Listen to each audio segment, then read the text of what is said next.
Or I have to question, is having 3 martinis too much? Well, if you ask the question, that means it's probably too much.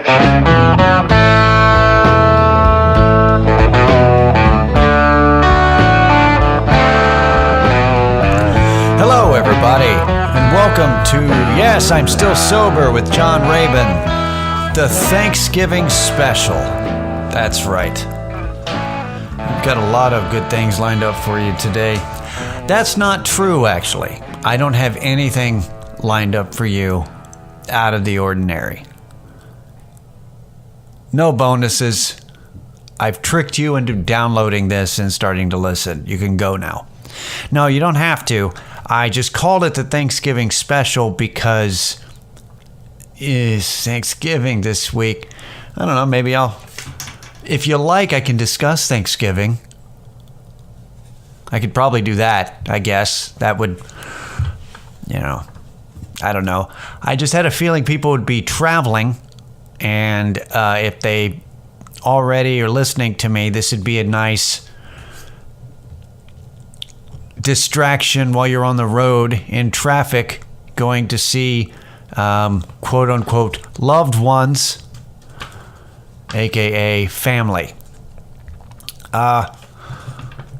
Yeah, Thanksgiving. I'm breaking my tradition. I normally go to my dad's and his wife Cindy, my stepmom, I guess, but I love going over there, but this time I'm going with my mom over with her brothers and sisters to eat with my grandmother, because my grandmother is very old, and I haven't seen her in a bit, so it'd be nice to go there. So it's gonna be good.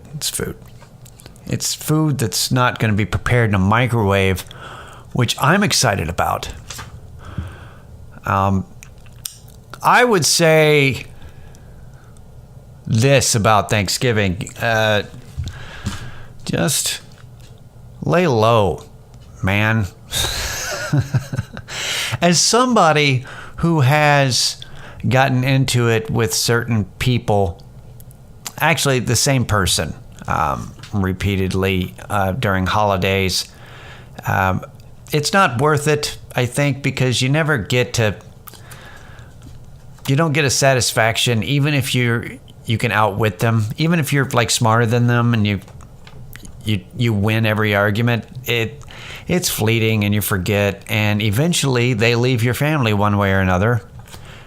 This particular one because of a family separation, so I don't have to see that person again. And man, I'm broken up inside. I'm gonna keep that vague.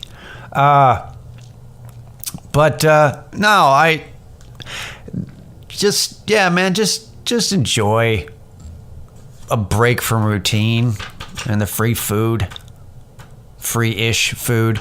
You probably, if your family's organized, you probably have a food assignment that you have to bring. We used to, I like this gathering because it's not any of the kids, except for me. But besides me, it's just my mom and her brother and her sisters and grandmother. So it's like, it's not none of the my cousins, because my cousins all have kids now. And like the last gathering I went to, there's just a shit ton of them. I don't know the cousins' kids' names. I know the cousins' names, but I'm not going second cousin. Look, it's fine. But it got really, with all the cousins and everything, I mean, which none of them are going to be there. But whenever we would have a gathering with all the cousins there, so like everybody got a food assignment. And I would say probably right after I got divorced. So from like 2003 on, I got really easy assignments. Like people would have different dishes. You're going to bring casserole. I'm going to work on the stuffing. I'm going to do John, Dr. Pepper. Like every year. And like as people got older, like cousins, once they graduated high school, like I'm one of the oldest cousins. So like little cousins would they wouldn't have to bring anything. And then they started bringing stuff. And then slowly, I got older and everybody else got bigger responsibilities. So people way younger than me started making dishes. I always got assigned Dr. Pepper. Like it never, I was never trusted with anything greater than pick this up at the store on your way here. And then after I went to rehab and got out, I didn't even get that as an assignment. It was more of a like, well, we hope to see you, and then no assignment. It was a nice kind of way of going, how about you work on yourself and I'll buy a 3-liter of Dr. Pepper. Like it's just, I'm not complaining. It's just weird how that goes. And also like when I would go to a family gathering, there was a lot of questions about how my career was going, not comedy, but like day job stuff, and how like just how's are you dating somebody? How's that going? Blah blah blah blah blah. And then seeing if I had thought about my future, and different things. And then right after the rehab stuff, it was kind of like, it was never, I used to kind of, there was this little level of judgment of, oh, you're doing this instead of work, trying to climb the corporate ladder. But as soon as I got out of rehab, and then after I did rehab the second time with the jail and everything, and I got so completely sober, it was very much one of those things. It was like, so how are things going, John? Oh yeah, I got a new gig dishwashing. And it's like, oh, look at you, you've got a job. Look who's not incarcerated anymore. Like it was, the bar got set really low for me, and that is a load off my mind. It is no pressure. I like having no pressure from the fam. But so you yourself, if you're going to visit family, man, just lay low and let people watch football.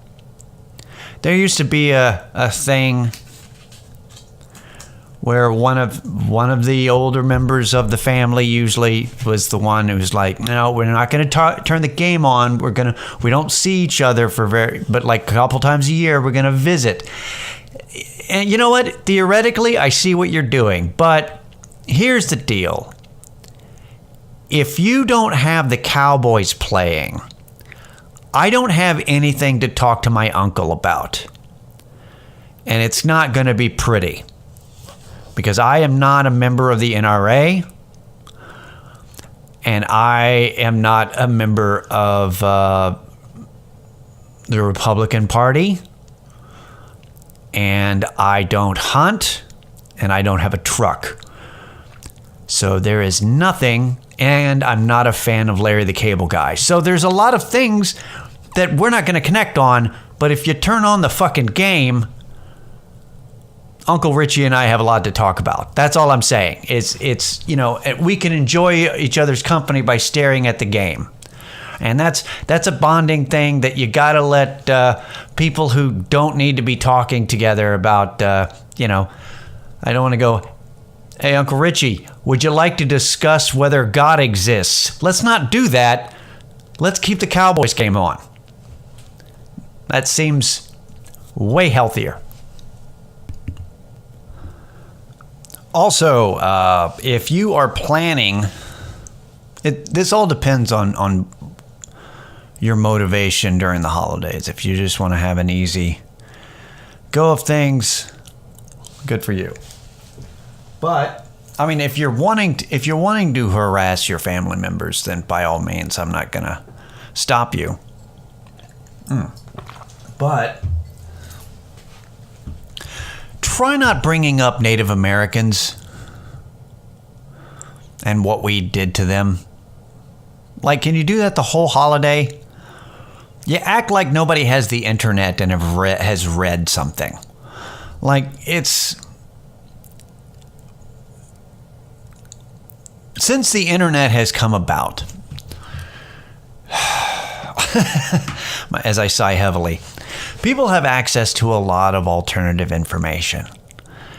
So, you informing somebody of something that you've read one time used to mean a lot more when you actually had to go read it and had to actually find it or stumble upon it in the real world. It means nothing when you learn a thing from your phone while you're going about fucking off during your life. So just shut up about it and just let this be tradition. It doesn't, you're not, your family's not going to turn the tide and fix all the wrongs in the world. It's just a tradition. You're just eating. You're just getting together. It's tradition to watch the Cowboys lose or win. Actually, they're going to win this. I think they're going to win on Thursday. But it's not about, like, my tradition for years was while you're traveling to get to your destination where you're going to eat Thanksgiving, we listen to Alice's Restaurant, which is 19 minutes long. It's about 19 minutes long. And then Paul Harvey, the rest of the story. And obviously, we stopped listening to Paul Harvey. I haven't listened to Paul Harvey since 2008 because he's dead. But before then, every year on Thanksgiving, I listen to Paul Harvey and I listen to Alice's Restaurant. But it's just tradition. It doesn't mean I'm a fan of Arlo Guthrie. I am not. I own 0 of his albums. So you just grin and bear it. Just enjoy yourself. Or just make it tolerable. Duck and cover. All right? If you're a fan of socialism, duck and fucking cover. It's just Thanksgiving. Eat your free food and watch your football. There. That's my message to the kids. Eat your free food and watch the goddamn game. That's what you need to do. So, I think one other thing I wanted to talk about, and then I'll let you enjoy your day. I did a storytelling show last week, and I told this story. It's kind of and if you've seen me do stand-up years and years ago, I used to tell this as a bit. Well, half of it because the other half hadn't happened yet. But this is sort of an extended part of it. This is what I talked about at the storytelling show, because the show is called Laugh the Shame Away, and it was about supposed to take personal shame, make it funny. And the thing about me is that I don't have a whole lot of shame. I just don't. It's just, I don't carry that around with me. And I pretty much lost any possibility of it when I started drinking. Also, the liquid courage thing. It just, I don't know. It was a different mindset. The only shame that I had before then is more like guilt, I guess. It'd be more guilt than shame, I think. I used to always hate the idea that, because I didn't, I wasn't the most popular kid, but I wasn't an outcast. I was, I was funny and nice and cool to everybody, so everybody liked me. So I didn't get picked on hardly at all, but I watched a lot of it. And like most people, you just kind of stayed out of the crosshairs and let it happen. And I don't know, you start thinking about it as you get older, about letting bullies get away with bullshit because they appear stronger than you, or they were literally physically stronger than you. But once I started drinking, that changed because the fear went away. But the anger about it stayed with me. So I decided at some point, I think I was in my 20s, and I just decided at some point that I was not going to let bullies, because people try to avoid confrontation all the time. So a lot of shit happens in public where people just let assholes get away with stuff because they don't want to get involved. They want to avoid a confrontation. And I decided that I'm not going to do that.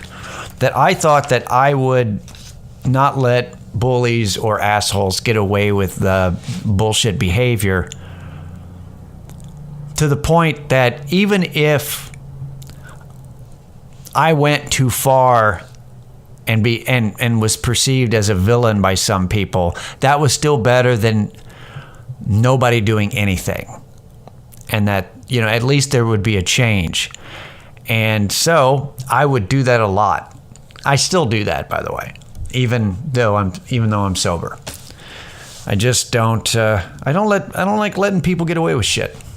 I just don't. It's not always a good thing. It's why if you've ever seen me deal with hecklers, it's about a 50-50 if it goes well. About half the time I handle hecklers at the right level and it's funny and we move on and things are fine. The show is fine. The other half of the times I do not handle it well. I'm actually rather angry and I go overboard. Borderlining abusive. Like I can turn an audience against me. They're like, hey man, leave them alone. Like I can really, but seriously, fuck them. That's the thing, is that I'm like, you know what? If I go too far, they won't do it next time. They get really hurt and they're like, dude, it's terrible. I'm never going to go to another comedy show again. Good. Stay the fuck out. That's, it's not necessarily the best choice, but I'm especially more irritated now since I've been doing it so long. It's like, motherfucker, it's 2018. How do you know not to talk? They can kick you out of a movie theater now for looking at your phone. You're going to fucking talk back to me during a show? Just infuriates me. But not just that, just in public, just dealing with people. I've always been, which you'd think that I would have gotten my ass kicked more. But apparently, when I would get into it with people, especially like at bars and there's always some drunk asshole, I always had big friends. Usually the punk rocker, like mountain-looking motherfucker standing behind me. So I always had backup. Not so much anymore. You quit drinking, you don't have bar friends that'll kick somebody's ass for you. So it's just you. So I'm lucky I haven't gotten into anything. But at least I'm not fucked up so that I actually have some sense and I can kind of walk the fine line. Somebody's unstable, I don't push them that far over the edge. I'm like, they might have a knife. I know how to kind of walk that line. But okay, so with that in mind, in 2007, I think it was late 2007, maybe early 2008. It was right before I started doing heroin. But I was messing around with, my girlfriend and I were, at the time, was messing around with pills and drinking a lot. So one night, we stayed up all night drinking margaritas and taking Ritalin. As you do. It's a good pairing. Because Ritalin is Ritalin, it became the next day. We were still up talking and doing whatever. And we're like, fuck, we're out of cigarettes. Let's go get cigarettes. Also, we're obviously not going to work today. So let's also call in to work while we go get cigarettes. So we walked down to the convenience store from my apartment. It's a couple blocks.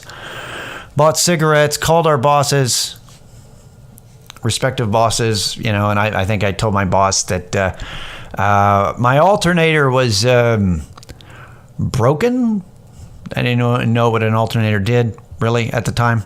I just knew that sounded like a thing that keeps it from starting. So, so I'm going to take care of that today. I don't know if I'll be in. Probably not. Done. My girlfriend's calling, and while she's talking a little louder because I'm guessing tequila and Ritalin. we're walking by this bench where there is a homeless junkie asleep. And he sits up and he yells at her to shut the fuck up. Because apparently her voice woke him up. And I told him to mind his own business, go back to sleep. And he said, and I quote, "Shut the fuck up, you little bitch. Hey, give me a cigarette." In that order, which is a tough sell. Hang on a second. I gotta fix something here. All right, we're back. Yeah. You should probably lead with asking for something before the insulting. So I said no. And I think I yelled something at him and he yelled back, and we're kind of walking away from each other. And I couldn't let it go, probably because of the tequila and Ritalin. And I said, "Hey, before I leave, did you want that cigarette?" And he goes, "Yeah." And I'm like, "Well, you should probably get a fucking job. That way you can buy some." Because, I guess I felt like being a cliche. And he gets upset, obviously, and he starts coming at me, and he's yelling at me. And he's walking kind of fast, and he's yelling at me. And he gets about 5 feet away from me as he's coming up to me. And probably because of the Ritalin and the tequila, I hear Tyler Durden from Fight Club in my ear go, "How do you know anything about yourself if you've never been in a fight?" And I went, "Yeah, you're right, Brad Pitt. How do you know?" And he got a couple feet from me, and I decided to hit him in the face. And I learned something about myself. I hit like a little girl. Like, how in dreams, when you try to punch something and you just kind of go, and you can't hit? That's exactly how I hit this guy. And just to clarify, when I said homeless junkie, not like a regular homeless person, and it's just not, he was my age, by the way. I wanted to clarify that I did not get into a fight with a hobo.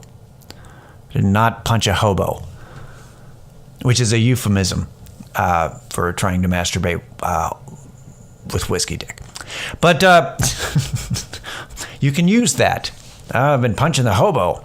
But no, it was not an old man with a beard who put down his knapsack and went, "Come in and see the fisticuffs, youngin'." Like this was a guy, he's my age, and he's fine. Anyway, I didn't hurt him. I got him mad, obviously. So I had a cigarette in my mouth, and so he comes at me, and I dropped the cigarette out of my mouth, and I grabbed him, and he grabbed me, and he grabbed me around the waist, and I grabbed him in a headlock, and we're wrestling and fighting terribly. And I slam him on the street, boom, down on the ground, and he still got me, and I've got him down. And I hit him, right on the street. And this was at 41st and Guadalupe at 9 in the morning on a Tuesday. So people are going to fucking work. And they're driving by. It's a busy street. People are just, kick his ass, Seabass. Like, people are fucking going by. And we're wrestling down, and I'm like, are you going to calm down? He goes, "You started it." I'm like, "No, you started it when you started talking shit to my girl." Because suddenly I'm a fucking 150 pounds of thunder. Tough guy. I don't know why. So we're just kind of, we're both, not letting go and not giving any. We're rolling around on the street. And while we're doing this, my girlfriend goes and picks up the cigarette that fell out of my mouth, and she walks up to him all like tentatively, like you're approaching a deer, and just said, "Hey, do you want this cigarette?" And he stopped, and he looked at her and took the cigarette, put it in his mouth, let go of me, and went back to the bench and laid down. And I just kind of went, "What the fuck?" She's like, "We should go." And I'm like, "Yeah, all right. Let's go." So we walked, and that was that. That was the weirdest, only time I've ever gotten into a fight at 9 in the morning. Cut to 6 years later. All right, 6 years later. Now, since then, I was a heroin addict, went to rehab in San Antonio. Then I lived in San Antonio for 2 years. Quit doing heroin, but started drinking again because there's nothing to do in San Antonio but drink and look at tourist stuff. But if you live there, you drink. That's all you do. So, and also as an alcoholic. So that's what I did. Got arrested, went back to Austin, locked up for 6 months, went to rehab again. Now I'm out and I'm working again and I'm dishwashing and I'm living in a sober house and I'm traveling on the bus from work and getting home late at night. I'm blogging a lot and it's my first year of sobriety and I'm trying to make shit work. And I stopped by the Walgreens near the sober house and I buy a pack of cigarettes with like my last $6 and I got to make it stretch. And we walk outside and there's a dude there and it's a different dude. There's not some, and it was the same guy. No, it's nothing like that. But it was the same type of guy. And this is the type of guy I've been around for years. It's the panhandler mentality, addict mentality. I was, with them in rehab. I was them. Not the panhandling, but definitely the scrounging, junkie type. Sort of pathological, talks too loud, that kind of thing. Been around them in rehab, been around them at the sober house, been around them in jail. Just this type of guy, yet again. And he's like, "Hey, can I get a cigarette?" And I'm just frustrated with everything because the whole time I'm on probation and I'm doing the right things, and probation was easier when I was lying to them and hiding my addiction. Now I'm being honest and they're raking me over the coals and making me jump through all these hoops, and it's hard, man. It's really, really tough. And I don't have a full-time job yet. I'm trying to work till full-time. It's 2013. And I just said, "No, buy your own, you fucking asshole." And I just snapped at him. And he comes at me again. This guy comes at me almost in the same way. And he's like, blah, blah, blah, blah. He's doing the same thing. And it's just deja vu. I even hear Tyler Durden again, it's only after do you do it. And I'm like, shut the fuck up, Brad. I told him off. Because it's, also because no Ritalin and tequila. But at least I had my own wits about me. And I said, look, man, I'm sober. I'm an ex-heroin addict. I live in a sober house. I don't have any money. I wash dishes 40 hours a week. I'm tired. And this is all I've got. I got 20 cigarettes to last me 3 days. And I can't spare any, all right? And he looks at me and he goes, well, congratulations. And then he walked away. Just angrily, congratulations then. And then he just walked away from me. And I don't think there's a moral to that story, but it shows that it's baby steps. There's a little bit of a personal growth there. I'm way different than I was in 2013. But two different scenarios, and I think that I'm still kind of an asshole, but at least I don't hit people anymore. That one time. At least I didn't hit somebody again. And that's enough, right? I think that's the spirit of the holidays is, hey, don't hit people again. I have no idea. It's just a part of my life I wanted to share, and who I was, and then who I was after that, and then who I am now. Anyway, happy holidays, everybody, or happy Thanksgiving. Enjoy your weekend. Hey, don't do weird Black Friday shit, guys. There's the internet. What are you doing? Don't get into a fight in a Walmart over a TV. How about that? That's what that story's about. Don't get into a fight. It's all about don't get into a fight over a TV in Walmart on the day after Thanksgiving.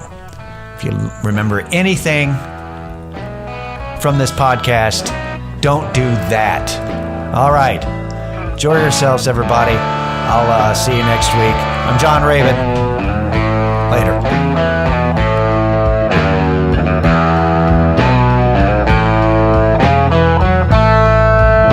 Red wine, a little smoke, a whole lot of loving. That's all I need. Make it through the night. Cold beer, cold shoulder, just one glass of whiskey. That's all it takes. Push me over the line. Set 'em up, I'll knock 'em down.